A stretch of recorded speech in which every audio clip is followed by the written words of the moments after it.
Hello friends, welcome to my channel Sanskar forever. मैं पायल लेकर आई हूँ आज आपके लिए मोक्षदा एकादशी की संपूर्ण कथा, संपूर्ण विधान, जिसे सुनकर आप अपने पितृजनों को मोक्ष प्रदान कर सकते हैं। लेकिन उससे पहले अगर आपने मेरे चैनल को अभी तक सब्सक्राइब नहीं किया है तो प्लीज़ मेरे चैनल को सब्सक्राइब कीजिए, बेल आइकन के बटन को ज़रूर प्रेस कीजिए ताकि मेरी आने वाली सभी वीडियोज़ की नोटिफिकेशन आपको मिल सके सबसे पहले। तो चलिए देर ना करते हुए शुरू करते हैं हम अपनी मोक्षदा एकादशी की संपूर्ण कथा। मार्गशीर्ष मास के शुक्ल पक्ष की इस एकादशी के व्रत को विशेष रूप से मोक्षदायक माना गया है। महाभारत के युद्ध में भगवान कृष्ण ने अर्जुन को गीता का उपदेश इसी तिथि को दिया था।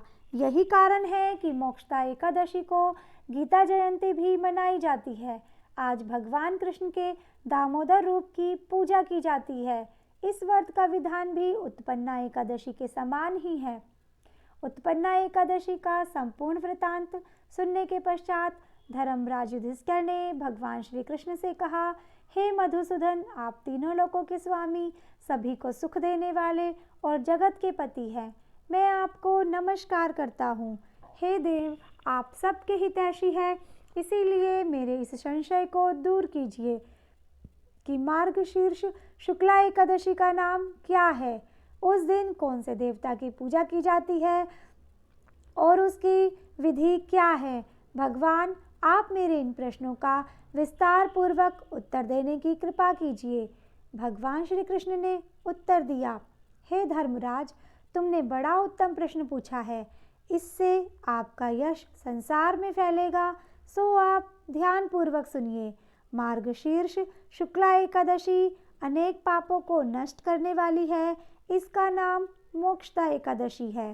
इस दिन दामोदर भगवान की धूप, दीप, नैवेद्य आदि से भक्ति पूर्वक पूजा करनी चाहिए। अब मैं एक अति प्राचीन कथा सुनाता हूँ कि किसी प्रकार इस एकादशी का व्रत करने से नरक गए हुए माता पिता पुत्र आदि को स्वर्ग की प्राप्ति हो जाती है। गोकुल नामक नगर में वैखानस नाम का एक राजा राज्य करता था। उसके राज्य में चारों वेदों के ज्ञाता ब्राह्मण रहते थे। वह राजा अपनी प्रजा का पुत्रवत पालन करता था। एक समय रात्रि को स्वप्न में राजा ने देखा कि उसका पिता नरक में पड़ा हुआ है। स्वप्न देखकर राजा को बड़ा दुख एवं आश्चर्य हुआ और प्रातःकाल होते ही विद्वान ब्राह्मणों से अपने स्वप्न की बात कही।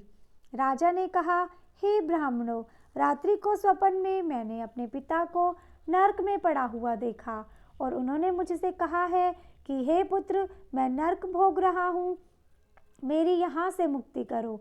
आप लोग मुझे कोई ऐसा तप, दान, व्रत आदि उपाय बताइए जिससे मेरे पिता की मुक्ति हो जाए। उस पुत्र का जीवन व्यर्थ है जो अपने माता पिता का उद्धार न कर सके।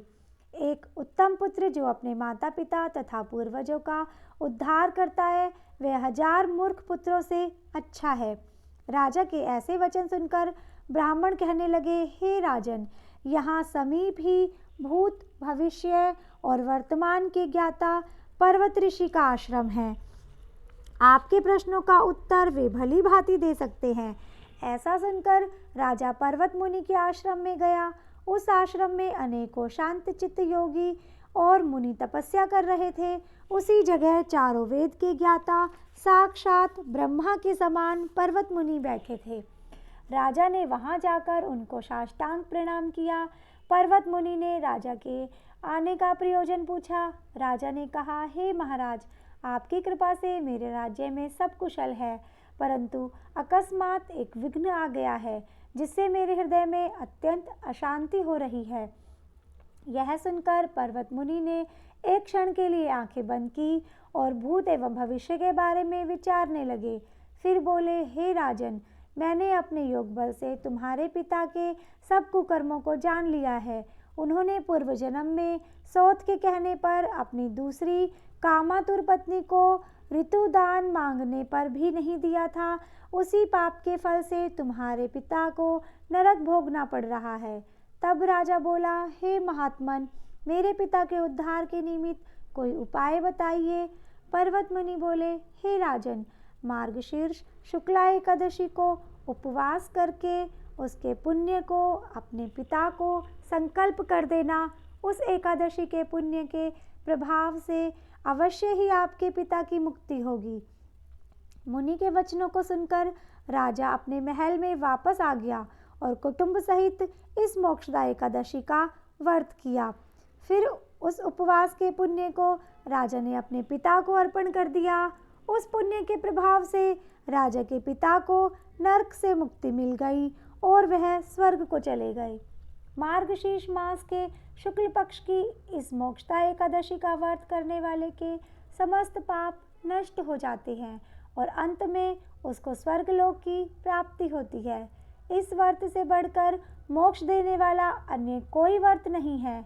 इस कथा को पढ़ने तथा सुनने से वाजपेयी यज्ञ का फल मिलता है। यह व्रत मोक्ष देने वाला तथा चिंतामणि के समान सभी चिंताएं दूर करने वाला है। इतना कहकर भगवान श्री कृष्ण मौन हो गए।